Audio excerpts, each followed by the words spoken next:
حتى ما قال لك بلي نهار غتفكر دير لو بروميير با في شي حاجة كتشوفها غتعود عليك بالنفع، بحال أنك تتعلم شي new skill في AI ولا تتعلم editing تلونسي شي business في en ligne ولا تشونجي لا فيل كاع تبدل المدينة اللي كانت عندك فيها الربح في شي بلاصة أخرى، ولا إلا كنتي غتدخل لاصال ديال لا boxe comme idée حتى لهنا كتبان لك زوينة it feels good. علاش؟ كتشوف راسك إلا دخلتي لاصال كي غتولي expert تايق في راسك بزاف كيما كتشوف لي فيديو لي ريل ديال الانستغرام. ولكن ملي كدير لو بروميير با كتدخل لاصال it feels bad. تما كتكون الصدمة، كتحس إحساس خايب، عقلك كيلوح عليك واحد اللود ديال الأفكار باش تهرب من لاصال. علاش؟ كتدخل كتلقى دراري footwork كيعرفو يوقفو كيعرفو يقارديو. أول سيسيون د سبارين كتاكل قتلة، كتحس راسك مكعكاع، إلا جيتي الحصة التانية راك راجل. هذا هو الفرق بين البشر. ميم شوز بدل لافيل، كتبدل لافيل كتمشي تقلب على اللوايي كتسكن، باقي البورتفوليو ديالك تما والو، حتى ما كيعرفك، حتى واحد ما كيعرفك، ما عرفتش لي كافي ما عرفت حتى شي حاجة. it feels bad. إلا كملتي سيمانة وما رجعتيش لداركم راك راجل. same shit. كتخلص سبسكريبشن ديال شي AI model كتريني فيه شوية برومبت عندك عيالة كتسمح فيها same shit. بمعنى هادي كنسميوها paradox of growth. بلا في هاد الحالة ملي كيشوف activité جديدة كيعرف بلي خاصو discipline خاصو التزام خاصو effort مدة طويلة باش يلاه يرتاح.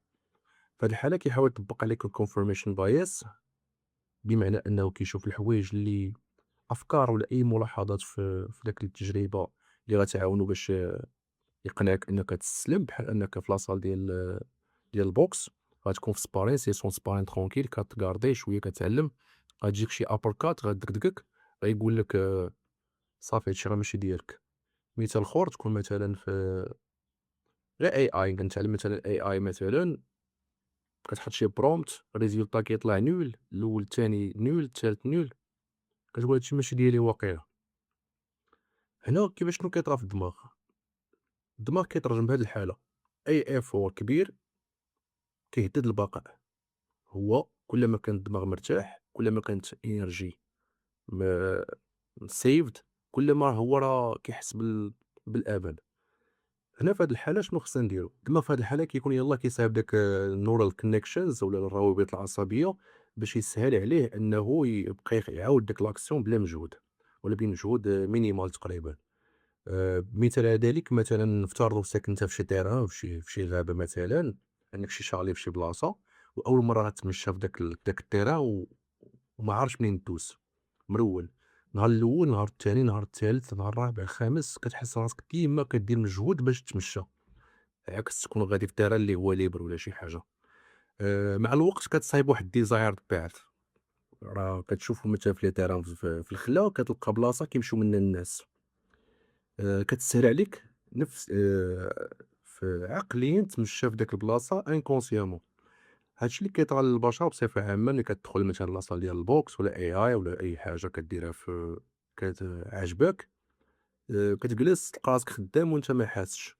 هادشي اللي كيبغي يديرو الدماغ بصفة عامة. غتقول لي كيفاش نتغلب على راسي في الfirst week ولا الsecond week في ديك l'activité اللي كنكون كنتعلمها.